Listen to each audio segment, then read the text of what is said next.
ప్రభువైన యేసుక్రీస్తు నామంలో మీ అందరికీ ప్రత్యేకమైన వందనాలు తెలియజేస్తూ ఉంటున్నా.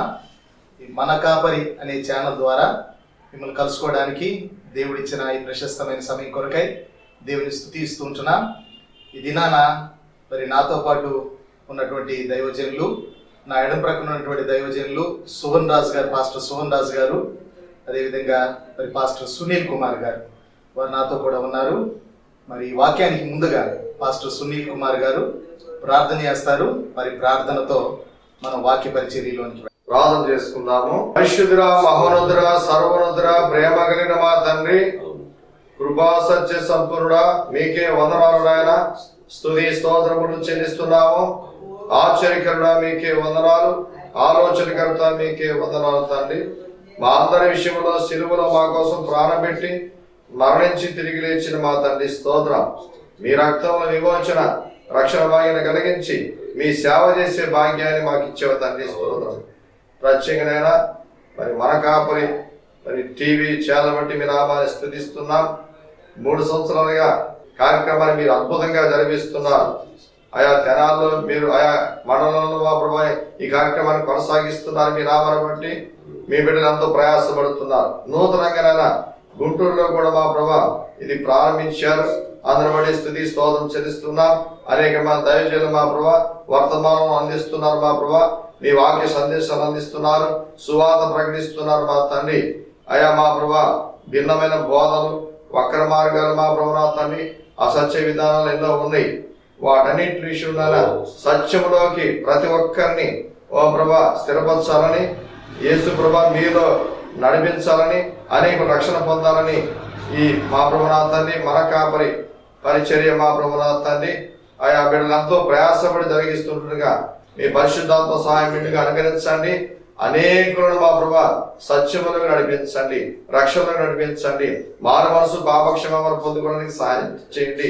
మా ప్రియ దైవజనులు అయ్యా మా ప్రభునాథ తండ్రి యేసరత్న పాస్కర్ బట్టి మీ నామాన్ని స్తుతిస్తున్నాడు. మా తండ్రి ఈ దినం అద్భుతంగానైనా మీ వాక్య సందేశం ఇస్తున్నారు. మా ప్రభా అయా మీ దాసుని బలపరచండి, అభిషేకించండి, నడిపించండి.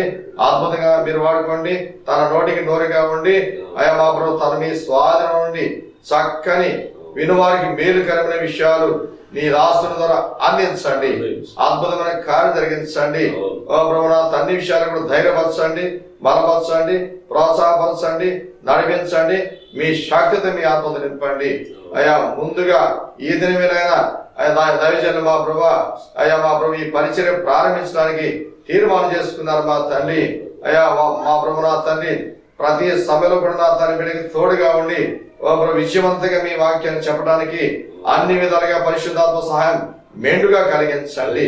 అయా ఇప్పుడు వాక్య సందేశం అందిస్తుండగా అయా మా ప్రభు వినే బిడ్డలకి మా ప్రభా మేలుకరమైన విషయాలు అందించి అయా తృప్తిపరచబడి ఆత్మీయ బలం పొందుకోవడానికి, రక్షణ పొందుకోవడానికి సహాయం చేసి మీరు భయం పొందండి. మీ దాసులు దీవించండి. అలాగే మన కాపరి పరిచర్య గుంటూరులో ప్రారంభించిన మీ దాసులు కిరణ్ గారిని బట్టి అలాగే మా ప్రియ సహోదరులందరిని బట్టి స్తుతి స్తోత్రాలు చెల్లించుకుంటూ ఈ ఘనమైన పరిచర్య అన్ని ప్రాంతాల్లో వినబడడానికి మా ప్రభా అనేక రక్షణ పొందడానికి సహాయం చేయవలసిందిగా మనం చేస్తూ మీ కృపగల హస్తాలకు అప్పగించుకుంటూ మీ ప్రియ కుమారుడు మా రక్షకుడు ఘనమైన మహిమ కలిగిన యేసుక్రీస్తు అధికార నామములో అడిగి వేడుకొనుచున్నాము తండ్రి, ఆమేన్. యేసుక్రీస్తు ప్రశస్తమైన నామంలో మరి ఒకసారి మీ అందరికీ ప్రత్యేకమైన వందనాలు తెలియజేస్తుంటున్నా. మరి దినాన మనం దేవుని వాక్యంలో నుండి మన ధ్యాన భాగముగా రాజుల 2వ గ్రంథము 3వ అధ్యాయము 14-15 వచనాలు మన ధ్యాన భాగంగా చదువుదాం. రాజుల 2వ గ్రంథం 3వ అధ్యాయం 14-15 వచనాలు. ఎలీషా ఇట్లా నేను ఎవని సన్నిధిని నేను నిలవబడి ఉన్నానో ఇశ్రాయేలు దేవుడైన ఆ యెహోవా జీవం తోడు యోధా రాజైన యెహోషాపాతును నేను గౌరవము చేయని ఎడల నిన్ను చూచుటకైనను లక్ష్య పెట్టుటకైనను ఒప్పకపోదును. నా యొద్దకు వీణి వాయించగల ఒకరిని తీసుకొని రమ్ము. వాద్యకుడు ఒకడు వచ్చి వాయించుచుండగా యెహోవా హస్తము అతని మీదికి వచ్చాను గనుక అతడు ఈ మాట ప్రకటన చేశాను. మనం ఈ దినాన చదవబడిన భాగంలో నుండి కొన్ని శ్రేష్టమైనటువంటి తలంపులు మనం ధ్యానం చేద్దాం. ఇక్కడ చదవబడిన వాక్య భాగంలో యోధా రాజు అయిన యెహోషాపాతు అనే వ్యక్తిని గురించి మన వాక్యంలో జ్ఞాపకం చేసుకున్నాం. యోధా రాజు అంటే ఇశ్రాయేలు రాజులు కూడా ఉన్నారని బైబిల్ గ్రంథంలో మనం చూస్తాం. కొన్నిసార్లు ఈ విషయాలు చదువుతుంటున్నప్పుడు యోధా రాజులు ఎవరు, ఇశ్రాయేలు రాజులు ఎవరు అనే సందేహం మనకు కలుగుతుంది. అంటే బైబిల్ గ్రంథంలో మొట్టమొదటి మనం ఆలోచించేస్తే ఆదికాండం 12వ అధ్యాయంలో దేవుడు అబ్రహామును పిలవడం అనేది చూస్తాం. కల్దీల దేశమైన ఊరు అనేటువంటి పట్టణం నుండి అబ్రహాము పిలువబడ్డాడు. అబ్రహాము కానాను దేశానికి వచ్చేసాడు. అబ్రహాము తర్వాత అతని కుమారుడు ఇస్సాకుని దేవుడు దీవించి యాకోబుని ఏశావుని ఇచ్చాడు. అయితే యాకోబు నుండి వచ్చినటువంటి సంతతిని ఇశ్రాయేలు జనాంగం అని పిలిచారు. వారు 12 గోత్రాలు వారు ఇశ్రాయేలు జనాంగం అని బైబిల్ గ్రంథంలో మనం చూస్తాం. అయితే ఈ 12 గోత్రాల వారికి మరి మొట్టమొదటి రాజు సౌలు. ఈ సౌలు 40 ఏండ్లు ఇశ్రాయేలీలను పరిపాలన చేశాడు. సౌలు తర్వాత మరి దేవుడు ఎన్నుకున్నటువంటి వ్యక్తి దావీదు. ఈ దావీదుని దేవుడు ఎన్నుకున్నాడు. సౌలు బెన్యామీను గోత్రం నుంచి వచ్చిన వాడు, దావీదు యోధా గోత్రం నుంచి వచ్చిన వాడు. ఈ దావీదు 12 గోత్రాల్లో ఒకటైన యోధా గోత్రం నుండి రాజరికానికి వచ్చాడు. దావీదు తర్వాత సొలొమోను పరిపాలన చేశాడు. సొలొమోను పరిపాలన కూడా 40 సంవత్సరాలు. సౌలు 40 ఏళ్ళు పరిపాలించాడు, దావీదు 40 ఏళ్ళు పరిపాలించాడు, సొలొమోను కూడా 40 ఏళ్ళు పరిపాలించాడు. సొలొమోను తర్వాత రెహబాము అనే సొలొమోను యొక్క కుమారుడు పరిపాలనలోనికి వచ్చాడు. అయితే ఈ రెహబాము 17 సంవత్సరాలు పరిపాలన చేశాడు. రెహబాము కాలంలో రాజ్యము 2 భాగాలుగా చీలిపోయినట్టుగా బైబిల్లో మనం చూస్తాం. ఉత్తర రాజ్యము, దక్షిణ రాజ్యం. ఉత్తర రాజ్యాన్ని ఇశ్రాయేలు రాజ్యం అన్నారు. దానికి మొట్టమొదటి రాజు యెరోబాము. ఈయన 22 సంవత్సరాలు పరిపాలన చేశాడు. దక్షిణ రాజ్యాన్ని యోధా రాజ్యం అన్నారు. దానికి మొట్టమొదటి రాజు రెహబాము. ఈయన 17 సంవత్సరాలు పరిపాలన చేశాడు. అయితే ఉత్తర రాజ్యమైనటువంటి ఇజ్రాయేలు దానికి ముఖ్య పట్టణం షోమ్రోను, దక్షిణ రాజ్యమైన యోధాకి ముఖ్య పట్టణం యెరూషలేము. ఇప్పుడు ఇశ్రాయేలు రాజులు, యోధా రాజులు ప్రత్యేకంగా పరిపాలన ప్రారంభించారు. ఇశ్రాయేలు రాజుల్లో 19 మంది వారు పరిపాలన చేశారు. చివరి వాడు హోషేయ అని బైబిల్ గ్రంథంలో మనం చూడగలుగుతాం. తర్వాత యోధా రాజులు కూడా 19 మంది పరిపాలన చేశారు. చివరి వాడు సిద్కియా. కనుక వీళ్ళు యోధా రాజులు, ఇశ్రాయేలు రాజులని వారు పరిపాలన చేయడం అనేది చూస్తాం. యోధా రాజుల్లో భక్తి పరులు కొందరు మనకు కనబడతారు, కానీ ఇశ్రాయేలు రాజుల్లో ఎవరు కూడా భక్తి పరులు మనకు కనబడరు. కనుక ఈ యోధా రాజుల్లో మరి ఒక వ్యక్తి మనం చదువుకున్నాము, ఆయన పేరు యెహోషాపాతు. ఈ యెహోషాపాతు మరి ఆసా యొక్క కుమారుడు అని బైబిల్ గ్రంథంలో మనం చూడగలుగుతాం. రాజుల మొదటి గ్రంథం 15వ అధ్యాయము 24వ వచనంలో యెహోషాపాతు మరి ఆసా కుమారుడు, అతడు 25 ఏళ్ళు యోధా ప్రజలను పరిపాలన చేసినట్లుగా బైబిల్ గ్రంథంలో చూస్తూ ఉంటున్నాం. ఈ యెహోషాపాతు కాలంలో జరిగిన ఒక సన్నివేశాన్ని మనం చదువుకుంటున్నాం. ఈ యెహోషాపాతు కాలంలో ఏం జరిగింది అని అంటే, యెహోషాపాతు ఇశ్రాయేలు రాజు అయిన యెహోరాముని వెంటబెట్టుకొని, ఆ తర్వాత ఎదోము రాజుని వెంటబెట్టుకొని యుద్ధానికి బయలుదేరాడు. ఎవరి మీదకి అని అంటే మోయాబీల మీదకి యుద్ధానికి బయలుదేరాడు. వారి యుద్ధానికి వెళ్ళినప్పుడు వారికి త్రాగడానికి నీళ్లు లేవు. అటువంటి పరిస్థితుల్లో మరి యెహోషాపాతు అడుగుతాడు, ఇక్కడ ఎవరైనా దైవజనుడు ఉన్నాడా అని అడిగితే ఎలీషా ఉన్నాడు అని చెప్పారు. షాపాతు కుమారుడైన ఎలీషా ఉన్నాడు అని చెప్పారు. ఎలీషా దగ్గరికి వెళ్తారు. ఈ 3 రాజులు ఎలీషా దగ్గరికి వెళ్తారు. వెళితే ఇశ్రాయేలు రాజు అయిన యెహోరాముని ఎలీషా చూసి, నీవు నా దగ్గరకు రావడం ఎందుకు?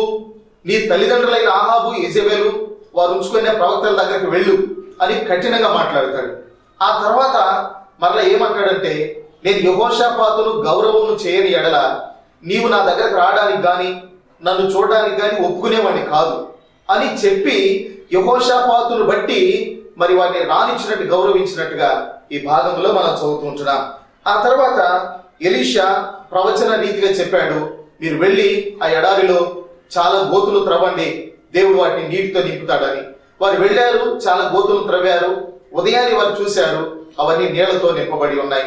ఈ భాగంలో మనం గమనిస్తూ ఉంచినప్పుడు దేవుడు వారి అవసరాన్ని తీర్చాడు. యెహోషాపాతు గౌరవించాడు, దేవుడు వారి అవసరాన్ని తీర్చాడు. అవసరం కూడా ఎలా తీర్చబడిందంటే వారు గోతులు మాత్రమే త్రవ్వారు, దేవుడు వాటిని నీటితో నింపినట్టుగా బైబిల్లో చూస్తా ఉంటున్నాం. సరే, ఇక్కడ మనకు తలెత్తేటువంటి ఒక ప్రశ్న ఏంటంటే, ఎలీషా యెహోషాపాతుని ఎందుకు గౌరవించాడు, దేవుడు యెహోషాపాతుకి ఎందుకు సహాయం చేశాడు అనే ఈ రెండు విషయాల్ని మనం కొంచెం క్లుప్తంగా ఆలోచించేద్దాం. బైబిల్ గ్రంథంలో యెహోషాపాతు మరి రాజరికానికి వచ్చిన తర్వాత దినవృత్తాంతముల 2వ గ్రంథము 18వ అధ్యాయములో యెహోషాపాతును గురించి ఓ మాట మనం చదువుదాం. దినవృత్తాంతాల 2వ గ్రంథం 18వ అధ్యాయము 1వ వచనం. తనకు ఐశ్వర్యమును ఘనతయు అధికముగా కలిగిన తర్వాత అనే మాట మనం ఇక్కడ చూస్తా ఉంటున్నాం. ఇది యెహోషాపాతును గురించి రాయబడినటువంటి మాట. యెహోషాపాతు ఆసా తర్వాత పరిపాలన చేసినాక చాలా నమ్మకస్తునిగా ఆయన పరిపాలన చేశాడు, చాలా మంచి పరిపాలన చేశాడు. దేవుడు అతన్ని దీవించడం మొదలుపెట్టాడు. బైబిల్ గ్రంథంలో రాయబడిన మాటలు, యథార్థవంతులను బలపరచుటకై యెహోవా కనుదృష్టి లోకమంతా సంచారం చేయుచున్నదని. యెహోషాపాతు మీద దేవుడు తన దృష్టిని నిలిపాడు, ఆశీర్వదించడం మొదలుపెట్టాడు. ఇంకా బైబిల్లో మనం చూస్తాము, నమ్మకమైన వారికి దీవెనలు మెండుగా కలుగును అనే మాట. ఈ విధంగా యెహోషాపాతు తన యొక్క నమ్మకత్వాన్ని బట్టి దేవుని వలన బహుగా దీవించబడ్డాడు. ఆయనకి ఐశ్వర్యము ఘనత అధికంగా కలిగినట్టుగా బైబిల్లో చూస్తా ఉంటున్నాం. సామెతల గ్రంథంలో చెప్పాడు, యెహోవా ఆశీర్వాదము ఐశ్వర్యమిచ్చును, నరుల కష్టము చేత ఆశీర్వాదం ఎక్కువ కాదు అని చెప్పాడు. ఆ విధంగా యెహోషాపాతు దేవుని వలన ఐశ్వర్యాన్ని ఘనతను అధికంగా పొందినట్లుగా బైబిల్ గ్రంథంలో మనం ఈ భాగంలో మనం చూస్తా ఉంటున్నాం. కనుక మనం దేవుణ్ణి వెదికినప్పుడు, దేవుళ్ళు నమ్మకంగా ఉన్నప్పుడు భూ సంబంధమైన మన ప్రతి అవసరత దేవుడు తప్పనిసరిగా తీరుస్తాడు. యేసు ప్రభువు చెప్పారు, మొదట మీరు ఆయన నీతిని రాజ్యాన్ని వెదకండి, అప్పుడు అవన్నీ మీకు అనుగ్రహింపబడతాయి అని ప్రభువైన యేసుక్రీస్తు వారు మనకు జ్ఞాపకం చేశారు. తినడానికి తిండి, కట్టుకోవడానికి వస్త్రాలు, మనం ఉండడానికి గృహాలు, ఇలాంటివి ఏవైనా భూ సంబంధమైనవి మనము దేవుని నీతిని రాజ్యాన్ని వెదికినప్పుడు దేవుడు సమస్తమును మనకు అనుగ్రహించగలిగిన వాడు అనే విషయాన్ని ఈ భాగంలో మనం జ్ఞాపకం చేసుకుంటున్నాం. అయితే యెహోషాపాతు ఇటువంటి ఐశ్వర్యము ఘనతను పొందిన తర్వాత ఏం చేశాడో చూడండి. 18వ అధ్యాయము దినవృత్తాంతాల 2వ గ్రంథం 18వ అధ్యాయం 1వ వచనాన్ని మరలా చదువుదాం. తనకు ఐశ్వర్యమును ఘనతయు అధికముగా కలిగిన తర్వాత యెహోషాపాతు ఆహాబుతో 1000 మంది అనే మాట మనం ఇక్కడ జ్ఞాపకం చేసుకుంటున్నాం. ఈ ఆహాబు ఎవరు అని అంటే ఇశ్రాయేలు రాజు. ఇంకా ఇశ్రాయేలు రాజుల్లో చాలా భయంకరంగా జీవించిన వాడు, పరిపాలించిన వాడు ఆహాబు. ఆహాబు కాలంలో ప్రవక్తలు అనేక మంది చంపబడ్డారు. ఆహాబు తన భార్య అయిన యెజెబెలు వాళ్ళు బయలుదేవత ఆరాధన చేసి దేవునికి అయిష్టమైన కార్యాలు చేశారు. మాత్రమే కాక దేవుని ప్రవక్తలను చంపిన వారిగా ఉన్నారు. మాత్రమే కాక దేవుని యొక్క రోషం కలిగిన ప్రవక్త అయిన ఏలియాను బెదిరించి మరి చాలా విధాలుగా బాధ పెట్టడానికి ప్రయత్నం చేసిన వారిగా వారి గురించి మనం చూడగలుగుతూ ఉంటున్నాం. అటువంటి ఆహాబుతో యెహోషాపాతు 1000 మందినట్టుగా దేవుని వాక్యంలో మనం చూస్తూ ఉంటున్నాం. అది కూడా ఎప్పుడు జరిగింది అంటే తనకు ఐశ్వర్యము ఘనతయు అధికముగా కలిగిన తర్వాత యెహోషాపాతు ఈ పని చేసినట్లుగా బైబిల్ గ్రంథంలో మనం జ్ఞాపకం చేసుకుంటున్నాం. కనుక బైబిల్లో రాయబడిన మాటలు కొన్ని మాటలు ఉన్నాయి. ఇలాగా ఏమనంటే, ఒకరి కలిమి విస్తరించుట వారి జీవం నాకు మూలము కాదు అని బైబిల్ గ్రంథంలో రాయబడి ఉన్నది. ఈ లోక సంబంధమైన కలిమి విస్తరించడం అనేది అది కొన్నిసార్లు అది శోధనకు కూడా అది కారణం కావచ్చేమో. కనుక ఆ విషయాల్లో మనం దేవుని ఎదుట నమ్మకంగా ఉండవలసిన వారమైంటున్నాం. బైబిల్ చెప్తుంది, ధనం హెచ్చిన దాన్ని నీవు లక్ష్య పెట్టవద్దు అని బైబిల్లో రాయబడి ఉన్నది. కనుక ధనం హెచ్చిన దేవుని లక్ష్య పెట్టడం, దేవుని మీద ఆధారపడడం అనేది మనం ఎప్పుడు మానరాదు.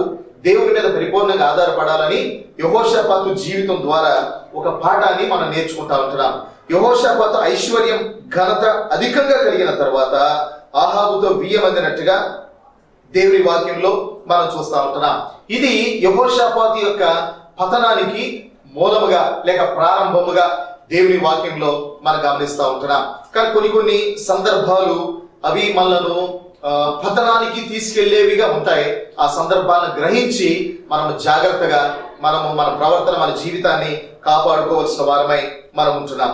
అయితే యెహోషాపాతు ఆహాబుతో 1000 మందడమే కాకుండా స్నేహము కూడా చేసినట్లుగా బైబిల్ గ్రంథంలో చూస్తూ ఉంటున్నాం. అది ఎటువంటి స్నేహమో, ఏ విషయంలో స్నేహమో మన బైబిల్ని ఆలోచిస్తే రాజుల మొదటి గ్రంథం 22వ అధ్యాయంలో, రాజుల మొదటి గ్రంథం 22వ అధ్యాయం మొదటి వచనం నుండి చదువుతుంటే, సిరియనులను ఇజ్రాయేలు వారును 3 సంవత్సరములు ఒకరితో ఒకరు యుద్ధము జరిగింపక మానివి.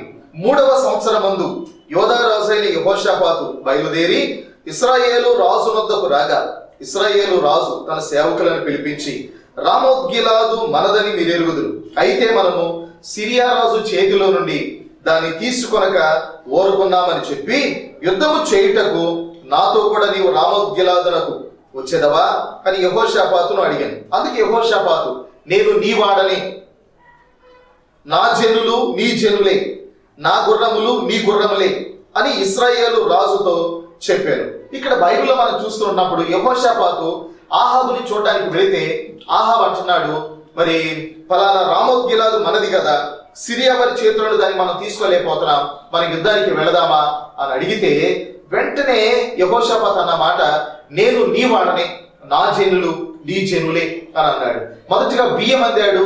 రెండవది ఆహాబుతో స్నేహం కూడా చేసినట్లుగా మనం చూడగలం. ఆ స్నేహం కూడా ఎంత డీప్ గా లేక ఎంత అధికంగా ఉందంటే, తన్ను తాను ఆహాబునకు అప్పగించుకున్న వారిగా యెహోషాపాతు కనబడతా ఉంటున్నాడు. బైబిల్లో దావీదైతే 119వ కీర్తనలో దేవునితో అంటాడు, నేను నీ వాడను అని. దావీదు దేవునితో అన్నాడు, నేను నీ వాడను అని.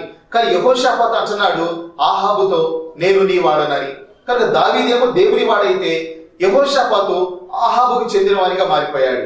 మన అపోస్తుల కార్యాల్లో అపోస్తుడైన పౌలుని గురించి ఆలోచన చేస్తే, వాడ ప్రయాణంలో ఉండగా వారు ప్రమాదాన్ని ఎదుర్కొన్నప్పుడు రాత్రి వేళ దేవుని దూత ప్రత్యక్షమై మరి పౌలుతో మాట్లాడి ధైర్యపరిచి, మీరు చావరు, నేను మీరందరినీ చేతికి కూడా అప్పగిస్తున్నానని చెప్పిన తర్వాత మరునాడు ఉదయాన్నే అపోస్తుడైన పౌలు వారందరితో చెప్తున్న మాట ఏంటంటే, నేను ఎవని వాడనో, నేను ఎవరిని సేవించుచున్నానో ఆ దేవుని దూత రాత్రి నాకు ప్రత్యక్షమై నా కళ్ళకు కనబడి ఇలాగూ నాకు చెప్పాడని చెప్పి పౌలు చెప్పాడు. కనుక పౌలు ఎరుగును తాను ఎవరి వాడో, దావీదు ఎరుగును తాను ఎవరి వాడో.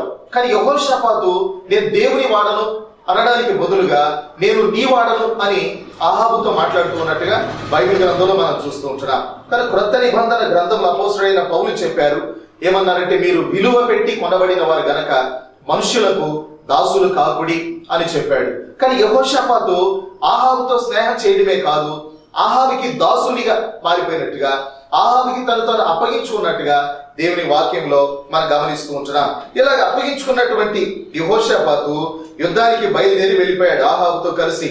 యుద్ధానికి వెళ్ళిన తర్వాత బైబిల్ గ్రంథంలో మనం చూసినప్పుడు వీరిద్దరు కలిసి యుద్ధానికి బయలుదేరి వెళ్ళారు. యుద్ధానికి వెళ్ళినప్పుడు శత్రువులు వీరి మీద దాడి చేయటం ప్రారంభించారు.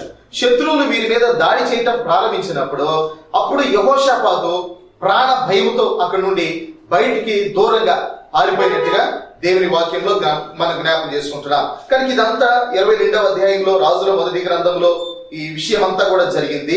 యుద్ధానికి వెళ్ళారు రామోత్గిలాదు మీదకి. శత్రువులు అంటే సిరియా వారు వీరి మీద దాడి చేశారు. యెహోషాపాతు అక్కడి నుండి పారిపోయి ప్రాణాన్ని గుప్పిట్లో పెట్టుకొని పారిపోయినట్టే దేవుని వాక్యంలో మనం చూస్తూ ఉంటున్నాం. ఆ సందర్భంలో ఒక ప్రవక్త యెహోషాపాతు దగ్గరకు వచ్చి ఇలాగా చెప్పాడు. దినవృత్తాంతాల 2వ గ్రంథం 19వ అధ్యాయం, దినవృత్తాంతాల 2వ గ్రంథం 19వ అధ్యాయము మొదటి 2 వచనాలలో, యూదా రాజైన యెహోషాపాతు ఏ అపాయమును చెందకుండా యెరూషలేమందుండు తన నగరులకు తిరిగి రాగా, దీర్ఘదర్శి హనానీ కుమారుడునగు యెహూ అతని ఎదుర్కొనబోయి రాజైన యెహోషాపాతుకు ఇలాగూ ప్రకటన చేశాను, నీవు భక్తిహీనులకు సహాయము చేసి యెహోవా శత్రువులకు స్నేహితుడు వైతివి కదా, అందువలన యెహోవా సన్నిధి నుండి కోపము నీ మీదికి వచ్చును అని ఇక్కడ ఒక ప్రవక్త మాట్లాడడం, దీర్ఘదర్శి అయిన హనానీ మాట్లాడడం అనేది మనం చూస్తూ ఉంటున్నాం. కనుక ఆహాబుతో స్నేహం చేయడం అనేది ప్రాణం మీద తెచ్చుకున్నాడు, ప్రాణ సంకటంలోనికి వెళ్ళిపోయాడు. కానీ ఉరిలో నుండి పక్షి తప్పించుకున్నట్టు త్రుటిలో తప్పించుకొని బయటకు వచ్చినటువంటి ఇంటికి వచ్చినటువంటి యెహోషాపాతుని హెచ్చరిస్తూ మరలా అటువంటి బలహీనతలో పడకుండా దేవుడు ప్రవక్త ద్వారా గద్దించడం అనేది బైబిల్ గ్రంథంలో మనం చూస్తూ ఉంటున్నాం. ఆ తర్వాత యెహోషాపాతు ఏం చేస్తాడు అనేది మన బైబిల్లో చూస్తాం. దినవృత్తాంతాల 2వ గ్రంథం 20వ అధ్యాయం. దినవృత్తాంతముల 2వ గ్రంథం 20వ అధ్యాయము 35 నుండి ఇలా వ్రాయబడి ఉన్నది. ఇది అయిన తర్వాత యోధా రాజైన యెహోషాపాతు మిక్కిలి దుర్మార్గముగా ప్రవర్తించిన ఇశ్రాయేలు రాజైన అహజ్యాతో స్నేహము చేశాను. ఇది 2వ స్నేహం. మొదటిగా యెహోషాపాతు ఆహాబుతో స్నేహం చేశాడు, ప్రాణం మీద తెచ్చుకున్నాడు, త్రుటిలో తప్పించుకున్నాడు, ఇంటికి వచ్చేసి పడిపోయాడు. దేవుడు ప్రవక్త ద్వారా హెచ్చరించాడు. సరే, అంతటితో దిద్దుకుంటే బాగుండేది. కొద్ది కాలం తర్వాత మరలా అదే బలహీనత యెహోషాపాతులో ప్రవేశించింది. అదేంటంటే ఆహాబు కుమారుడైన అహజ్యా పరిపాలన చేస్తూ ఉంటున్నప్పుడు మిక్కిలి దుర్మార్గంగా ప్రవర్తించిన అహజ్యాతో యెహోషాపాతు స్నేహం చేసినట్లుగా బైబిల్ గ్రంథంలో మనం చూస్తూ ఉంటున్నాం. బైబిల్ గ్రంథంలో రాయబడిన మాట దుష్ట సాంగత్యం మంచి నడవడిని చెరుపును అన్నట్టు. భక్తిహీనులతో సాంగత్యం దావీదుకి ఇష్టం లేదు. అలాగనే మొదటి కీర్తనలో దుష్టుల ఆలోచన చొప్పున నడవద్దని, పాపుల మార్గమున నిలవద్దని, అపహాసకులు కూర్చున్న చోట కూర్చుండవద్దని బైబిల్ చెప్తుంది. కానీ యెహోషాపాతు మిక్కిలి దుర్మార్గముగా ప్రవర్తించిన అహజ్యాతో స్నేహం చేసినట్లుగా బైబిల్లో చూస్తా ఉంటున్నాం. ఎందుకు స్నేహం చేశాడు, అలా చేయటం వల్ల ఏం జరిగింది అనే విషయాలు అదే దినవృత్తాంతాల 2వ గ్రంథం 20వ అధ్యాయం 36వ వచనంలో మనం చదువుదాం. తర్షీసునకు పోదగిన ఓడలను చేయింపవలనని యెహోషాపాతు అతనితో స్నేహము చేయగా అనే మాట చూస్తా. యెహోషాపాతు అహజ్యాతో ఎందుకు స్నేహం చేశాడు అనే దానికి బైబిల్ చెప్తుంది. తర్షీసునకు పోదగిన ఓడలను చేయింపాలి అనేది వారికి ఉన్నటువంటి ఉద్దేశం. ఎందుకు ఓడలను చేయించాలి అని అంటే ఎగుమతి దిగుమతి వ్యాపారం ద్వారా తన దగ్గర ఉన్న ఆస్తి కంటే అధికమైన ఆస్తి సంపాదించాలి అనేది యెహోషాపాతునకు కలిగినటువంటి ఒక అభిప్రాయం. దాన్ని బట్టి యెహోషాపాతు అహజ్యాతో స్నేహం చేసినట్లుగా దేవుని వాక్యంలో మనం జ్ఞాపకం చేసుకుంటున్నాం. కనుక దేవుడు ఆల్రెడీ యెహోషాపాతునకు ఐశ్వర్యం ఘనత ఇచ్చాడు. ఇంకా కావాలనుకుంటే దేవుడు ఎంతైనా ఇవ్వగలడు. కానీ యెహోషాపాతు తనంతట తానుగా అహజ్యాతో చెడ్డవాడైన అహజ్యాతో స్నేహం చేసి అధికమైన ఆస్తిని పొందాలి అనేటువంటి తలంపు మరి యెహోషాపాతు కలిగి ఉండడం అనేది ఇక్కడ దేవుని వాక్యంలో మనం చూస్తూ ఉంటున్నాం. కనుక మన జీవితంలో కొన్నిసార్లు దేవుని కంటే ఎక్కువగా ధనానికి ప్రాధాన్యతనివ్వడం, భక్తి కంటే ఎక్కువగా ధనానికి ప్రాధాన్యతనివ్వడం అనేది యెహోషాపాతు లాగా మన జీవితాల్లో కూడా కొన్నిసార్లు ఇటువంటి సంఘటనలు జరుగుతూ ఉంటాయి. కనుక మనం దేవునికి మొట్టమొదటి ప్రాధాన్యతనిచ్చినప్పుడు ఆయన మనకు కావలసిన అవసరతలు, ఏర్పాట్లు అవన్నీ దేవుడు మనకి కలిగించగలడు. అద్భుతంగా ఆయన మనకు సహాయపడగలడు. కనుక ఇక్కడ యెహోషాపాతు మరి ఎక్కువైనటువంటి ధనం సంపాదించాలని ఓడను తయారు చేయడానికి, వాటితో వ్యాపారం చేయడానికి అహజ్యాతో స్నేహం చేసినట్లుగా దేవుని వాక్యంలో మనం చూస్తూ ఉంటున్నాం. ఇలాగూ జరిగిన తర్వాత 37వ వచనం, అప్పుడు మారేషా వాడును దోదావాహు కుమారుడునగు ఎలీయెజరు నీవు అహజ్యాతో స్నేహము చేసుకొంటివి కనుక యెహోవా నీ పనులను భంగము చేయునని యెహోషాపాతు మీద ప్రవచనం ఒకటి చెప్పాడు. కనుక ముందుగానే ఈ పని చేయకమునిపే ఒక ప్రవక్తను దేవుడు పంపించి నువ్వు ఇలా అహజ్యాతో స్నేహం చేస్తున్నావు, దేవుడు నీ పనులు భంగం చేస్తాడు అని దేవుడు ప్రవక్త ద్వారా మాట్లాడాడు. అప్పుడు వెంటనే యెహోషాపాతు దిద్దుకోవాలి, వెనక్కి తిరగాలి. కానీ యెహోషాపాతు అలా చేయలేదు, ముందుకు వెళ్ళిపోయాడు, చేయాల్సిన పని చేసేసాడు. కానీ చివరికి దేవుడు చెప్పినట్టుగానే ఆ ఓడలు తర్షీసులకు వెళ్ళజాలకుండా రద్దలైపోయినట్లుగా 37వ వచనం చివరి భాగంలో మనం చూస్తూ ఉంటున్నాం. తనకి ఇక్కడ 2 విషయాలు, 2 సందర్భాల్లో ఒకటి ఆహాబుతో స్నేహం చేశాడు, ప్రాణం మీద తెచ్చుకున్నాడు, త్రుటిలో తప్పించుకొని ఇంటికి వచ్చాడు. రెండవది అహజ్యాతో స్నేహం చేశాడు, ఉన్నటువంటి ఆస్తిని అంత లాస్ అయిపోయాడు, పోగొట్టుకున్నాడు, దేవుని యొక్క శిక్షకు పాత్రుడైపోయాడు. కనుక ఈ 2 విషయాలను బట్టి ఆ యెహోషాపాతు దిద్దుకోవలసిన వాడై ఉండగా అలా దిద్దుకోకపోగా మూడవదిగా యెహోరాముతో కూడా స్నేహం చేశాడు. ఈ యెహోరాము కూడా ఎవరనంటే ఆహాబు యొక్క కుమారుడు. ఆహాబుకి మొదటి కుమారుడు అహజ్యా 2 సంవత్సరాలు పరిపాలన చేసి చనిపోయాడు. తర్వాత యెహోరాము ఆహాబు కుమారుడు, అతడు కూడా పరిపాలనలోకి వచ్చాడు. అతనితో కూడా యెహోషాపాతు స్నేహం చేసి వారిద్దరు కలిసి మరి యుద్ధానికి బయలుదేరినట్టుగా మనము రాజుల 2వ గ్రంథం 3వ అధ్యాయంలో మనం మొట్టమొదటిగా మనం ఆ విషయాన్ని చదువుకుంటూ వచ్చాం. కనుక ఆ భాగంలో యెహోషాపాతు యెహోరాము ఆహాబు కుమారుడు ఇశ్రాయేలు రాజు అయిన యెహోరాముతో కలిసి యుద్ధానికి బయలుదేరాడు. ఎవరి మీదకి అంటే మోయాబీల మీదకి. వీరిద్దరితో పాటు ఎదోము రాజు కూడా కలిసినట్టుగా మనం చూడగలుగుతుంటున్నాం. కనుక 2 సార్లు ఆహాబుతో కలిసి వెళ్ళినప్పుడు ఓటమి పాలయ్యాడు. తర్వాత అహజ్యాతో కలిసి ఒక పని ప్రారంభించినప్పుడు ఫెయిల్ అయిపోయాడు. కానీ ఇక్కడ 3వసారి యెహోరాముతో కలిసి వెళుతూ ఉంటున్నప్పుడు ఇప్పుడు కూడా ఒక సమస్య వచ్చింది వారికి. అదేంటంటే త్రాగడానికి నీళ్లు లేవు అనేటువంటి సమస్య.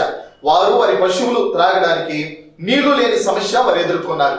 ఇటువంటి పరిస్థితుల్లో అప్పటికైనా గతాన్ని జ్ఞాపకం చేసుకొని తను చక్కపరుచుకున్నట్టయితే తన జీవితం కొంచెం మెరుగ్గా ఉండగలిగేది. కానీ అక్కడి నుంచి ఇంకొంచెం ముందుకు సాగి వెళ్ళి మనకు నీరు లేవు కనుక దేవుణ్ణి అడుగుదాం, దేవుని ప్రవక్తలు ఎవరైనా ఉన్నారా అన్నప్పుడు ఇక్కడ షాపాతు కుమారుడు ఏలియా యొక్క పనివాడు శిష్యుడు అయిన ఎలీషా ఉన్నాడు అని చెప్పారు.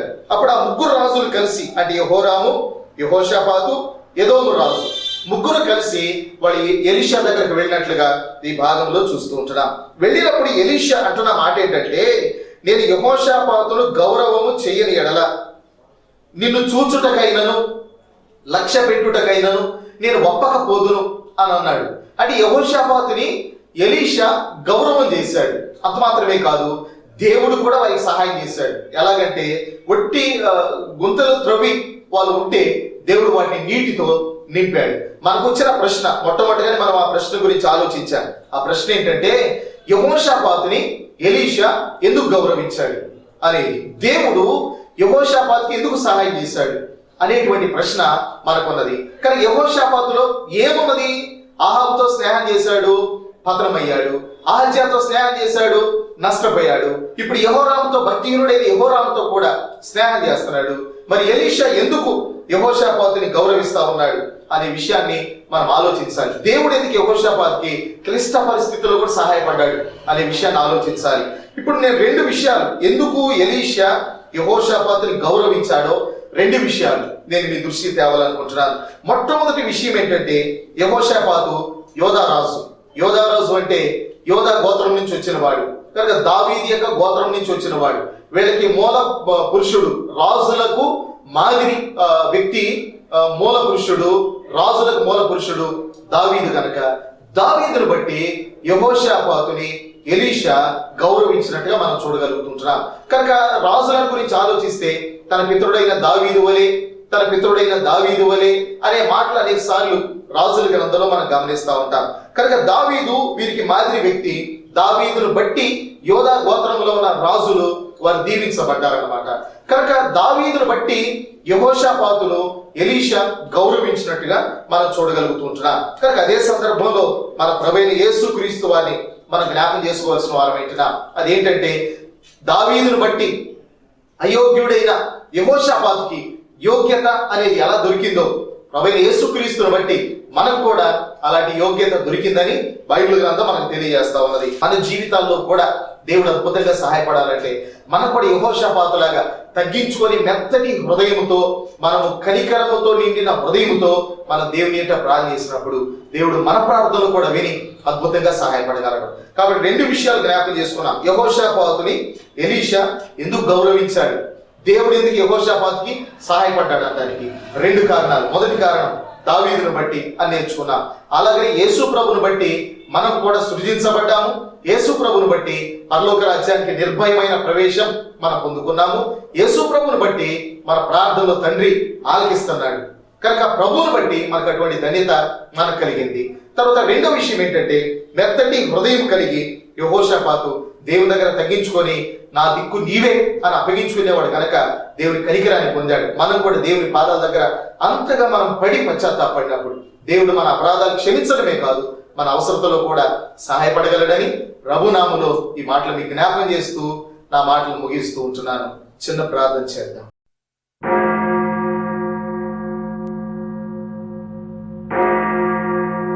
ప్రేమ కలిగిన మా తండ్రి, ఈ దినాన వర్తమానమైన నీ పిల్లలను ప్రత్యేకంగా దీవించండి, వారిని వారి కుటుంబాలను ఆశీర్వదించండి.